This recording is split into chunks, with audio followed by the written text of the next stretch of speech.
Polres Jakarta Selatan menetapkan Mario dan Shane sebagai tersangka penganiayaan keji terhadap David Ozora. Sebagai anak pejabat Direktorat Jenderal Pajak, Mario bergabung bersama barisan kecil anak-anak pejabat viral who needs to check their privilege.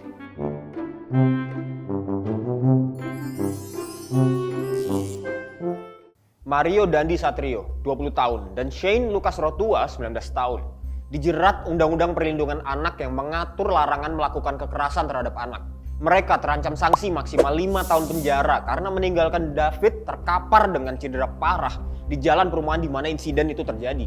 David saat itu sampai koma karena menurut dokter yang menangani dia, cedera diffuse axonal injury yang disebabkan benturan bertubi-tubi di kepala. Kondisi David saat ini mulai menunjukkan kemajuan, meski masih dalam kondisi tidak sadarkan diri. Lalu apa yang mendorong seseorang untuk menghabisi manusia lain sebrutal itu? Jujur ya, in martial arts, manusia yang paling rendah itu adalah manusia yang menyerang orang yang sudah terkapar di tanah. Menurut keterangan polisi, penganiayaan terhadap David berawal ketika Mario mendapatkan informasi tentang dugaan perlakuan tidak menyenangkan dari David terhadap AG. Nah, AG ini teman wanita Mario yang berumur 15 tahun. Informasi itu sendiri ia dapat dari teman lainnya. A 20-year-old going out with a 15-year-old?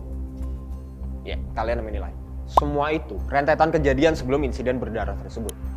Lebih detailnya bisa kalian baca di berita-berita majalah, koran, dan Tempo.com. Ayahnya Mario, Rafael Alun Trisambodo, ikut terseret pasca viralnya kasus yang menimpa anaknya yang brutal itu. Karena banyak jejak digital Mario yang suka flexing kekayaan ayahnya sih tepatnya, menjadi pembicaraan utama di medsos oleh netizen yang satset. Meski dia sudah mengeluarkan video permintaan maaf dan mengundurkan diri sebagai pegawai pajak, banyak yang meminta Kementerian Keuangan untuk menolak pengunduran diri Rafael. Menurut Hamzah, pengunduran diri adalah upaya Rafael untuk lepas dari jerat pemeriksaan internal. Telusuran laporan harta kekayaan penyelenggara negara atau LHKPN, Rafael diketahui memiliki harta kekayaan hingga 56 miliar. Itu untuk seseorang yang terakhir menjabat Kepala Bagian Umum Kantor Wilayah DJP Jakarta Selatan 2. Harta dia melebihi kekayaan Direktorat Jenderal Pajak loh. Bahkan sedikit lagi mendekati harta Menteri Keuangan Sri Mulyani Indrawati yang sekitar 58 miliar.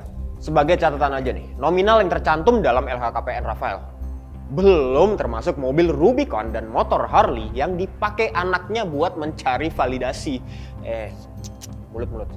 Menteri Keuangan Sri Mulyani juga angkat bicara. Ia mengatakan telah menginstruksikan agar Inspektorat Jenderal Kementerian Keuangan memeriksa dan menilai kewajaran harta milik Rafael. Dalam rangka pemeriksaan itu pula, ia mencopot Rafael dari tugas dan jabatannya. Menurut Sri Mulyani, Kementerian Keuangan sebagai bendahara negara harus terus menjaga kepercayaan masyarakat dengan mengelola keuangan negara secara baik, jujur, dan amanah.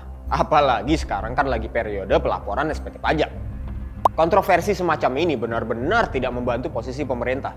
Bahkan sudah mulai bermunculan gerakan-gerakan warganet untuk tidak membayar pajak. Nah, kira-kira apa yang bisa kita petik dari butterfly effect kasus Mario? Bahwa pejabat-pejabat nakal sedang menyuruh anak-anaknya untuk laying low sampai kasus ini mereda? Who knows? Tapi enggak. On a serious note, pelajaran paling berharga yang bisa kita ambil adalah... Saya Ricky, sampai jumpa di Fokus selanjutnya.